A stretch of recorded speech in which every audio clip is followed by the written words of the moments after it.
I'm here with Kevin Clegg with Clegg Automotive. Glad to be with you, Jacob. I started first with running small businesses while I was going to college. So I worked full time working with my brother. He was a part owner in an automotive shop. I ran the front counter and he did back office, and left that automotive business and spent about 10 or 12 years with large companies doing human resource consulting.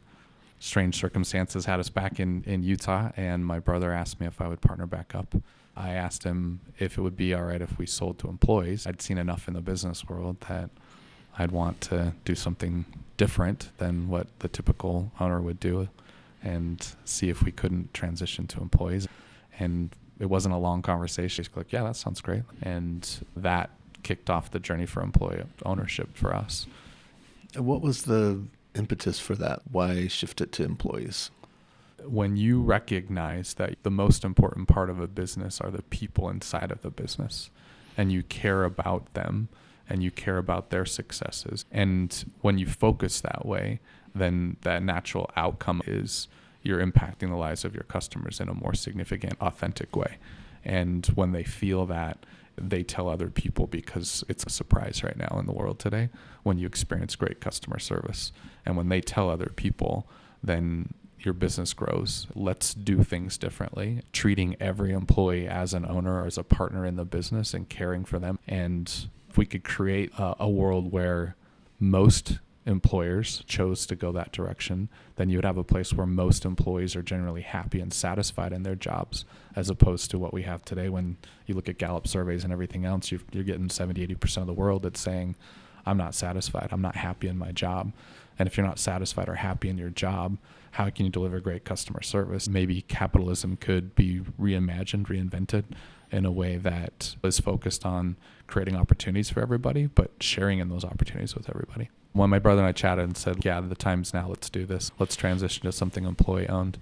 Door number one is not transitioning to employee owned, looking for a buyer in the marketplace that would give top dollar and maximize profits for us as we would exit. That typically happens in the marketplace, and you're seeing a lot of private equity or venture capital stepping in and acquiring lots of small businesses. The problem with door number one is when that happens and you're maximizing for yourself, then you're not maximizing for your customers and your employees. And I think also sometimes you're saying, I started this, I took the risk, I'm the most important thing here, I need to be taken care of. You start to forget that I couldn't have done this without all my employees, all my customers, everything. And so if I start thinking and recognizing that it's the collective whole of all of us that built this, then door number one's not the best door. I watch that happen over and over again as businesses are bought and sold again and again.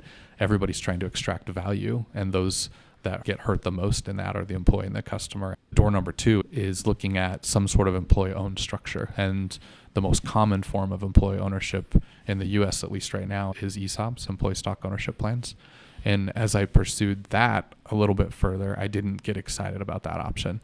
And some of the biggest reasons why is an employee stock ownership plan, while there's incredible benefits for the owner as they sell and the ability to be able to defer taxes on the sell, and also for the ability for that entity to grow tax-free. And those are massive benefits of an employee stock ownership plan. But a big drawback for me is you could lose control of your company, because an ESOP is ERISA governed.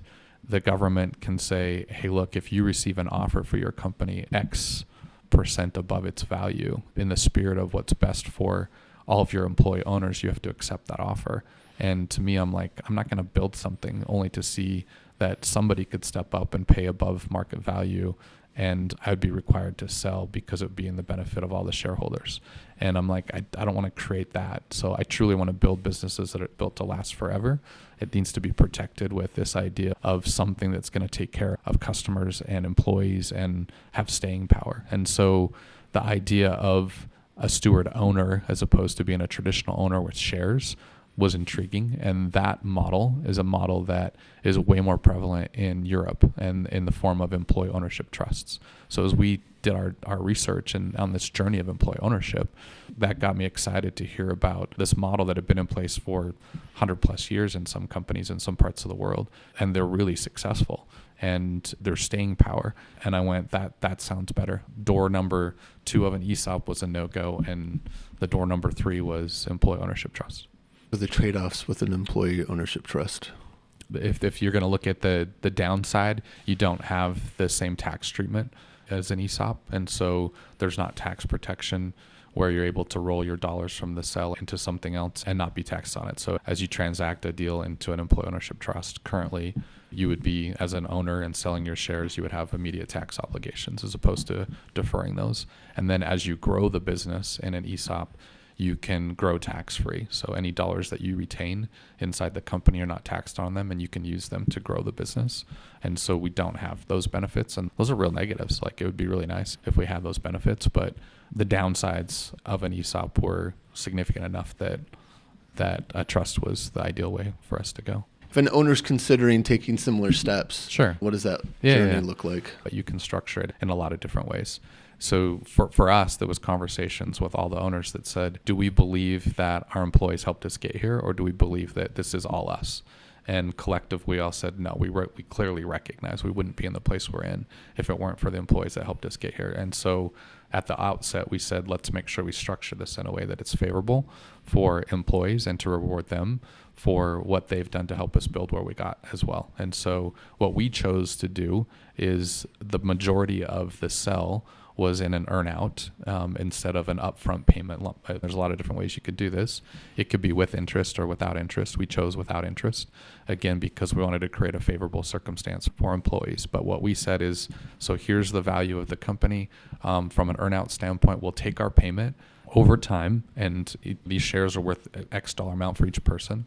And when that is paid off, it's paid off. And it'll come in the form of 20% of the profits of the company that are generated until you hit that earn-out amount. And then once it hits that earn-out, then you're paid off. And so by structuring it in that way, it opened up additional profit dollars to be able to share with employees immediately. I really wanted to see we created something like that so that as we talked with our employee team, we could say, you're a part of the success with us. And how we're structuring this, instead of us receiving 100% of the profits until we're paid off, we're structuring this deal so that you're sharing in profits immediately from day one. The chances are that'll accelerate the earnout for all the owners, which is what's been happening. In post earnout, how then are you compensated? As before, where I'm the owner with whatever shares. At this point now, I'm an employee owner like everyone else. And in our world and how we structured it, we share profits through profit sharing. And so I'm no different than anybody else in the company. I get a paycheck and they get a paycheck, whether hourly or salary, and then I share in the profits like everybody else. And the way we structured the profit payout is everybody's a partner from day one. So there's not a wait period. As you join the company, then you're considered and treated as a partner. And then at the end of a quarter, we calculate the profits in the company that were generated. And then we look at the total payroll. And then we look at your pay as a percent of the total payroll. And that's the percent of the profits you get. And we figured that would be the best way to differentiate who gets what payout. So everybody matters, everybody's important, everybody's contributing. And based off of how the market rewards different positions, determines what your pay is. And then as you perform inside the company and move along that pay scale and you increase in your abilities and your outcomes, the higher percent of the profits that you'll share in. Is there any evidences that this approach is actually a better long-term strategy for the business as a whole versus just like morally or like principle-based wise, it's a better choice? We started in 2020. It wasn't effective until mid-year 2022. Our profit that we generated in our business prior and our profits that we've generated so far, we're close to double the amount of profits now compared to before. Our customer sat has never been higher. We measure customer sat by number of Google reviews that we receive, and we've almost more than doubled the number of 5-star reviews that we received on Google since that time frame. And our employee sat's never been higher. And so those are the metrics that we're looking at as far as profits generated, cash flow, and employee sat and customer sat. And all of those metrics are better than they've ever been since we made the change. And those, and in my opinion, those are the metrics that most companies should be tracking to say whether or not it's successful, the work that they're doing, the outcomes they're getting. So we're feeling great about it. There's a clause in our trust that says if it's ever to be sold, that all the profits would go to charity. And so our intent is to really build a company that's built to last. And we want to now see how can we accelerate this. If we're getting these kinds of results, then why wouldn't most companies want to adopt similar principles? If those things generate way better results, we're seeing it. So why can't we teach and share this with more people? And whether they join us or we teach them what we're doing and they adopt similar principles, let's live in a world where people are more excited to go to work, more excited to help each other out, more excited to serve and do good. It's fantastic. And I think any business owner would love to double their profits and their customer satisfaction and their employee satisfaction. What tends to be the biggest pushback you hear from people when you bring up this idea?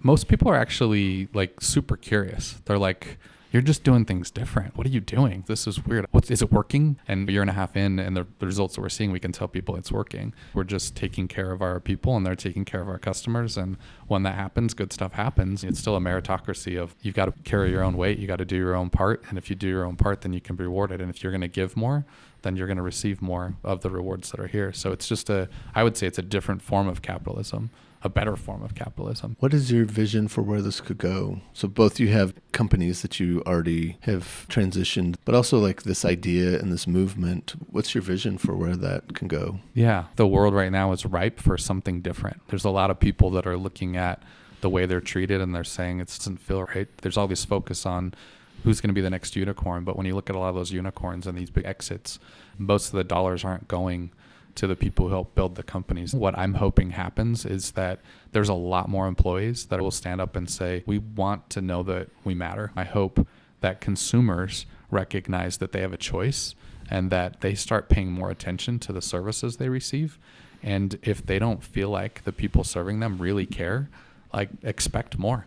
Start calling out when you see that you're not treated right. We get better results and the entire community wins because now all the dollars stay local. We don't have investors that are putting dollars in, and the majority of the profits are going to investors that don't even live in our community. We, the employees of the company, are the ones that are vested in this business, and we receive the dollars and we put them back into our local economy. It's a win all the way around. If more people would consider that, then we could accelerate this movement and help a lot more individuals see the benefits of what we're trying to do.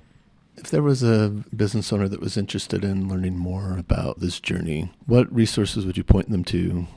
Yeah, I'm happy anytime to connect. That's one of the purposes of our company that's in our trust and documented is that we will share what we learn with the world. There's really nothing secret about what we do. So we have open book management. We share all of our financials with everybody. We'll share our best practices with others. The point should be let's help everybody lift and raise their game a little bit. So I'm open book. I'll share, meet with anybody anytime. We worked with a company called Common Trust to set up our trust. They're designed to help transition as many businesses as possible into something similar to what we've created. And so they're an incredible resource that could be tapped into as well. You can't flip a switch and have this happen. No. What's the time frame to set expectations? I think a half a year to a year of spending some time to really figure out what it is that you're doing and to be real about it and set it up in a thoughtful way is realistic. And then there's a lot to the journey. Setting this up is one thing, but then how do you create the culture where you're empowering and treating everybody as an owner and teaching what that means and building that culture is an ongoing thing. If you were to give an elevator pitch to your peers, what sort of is that succinct little sales pitch for rethinking the way that they approach their business? If we really care about outcomes, then we should look at the outcomes, we should measure them. And if the things that matter most are running a profitable business that generates cash, caring about our customers, caring about our employees, then make the changes in your business that maximize those things.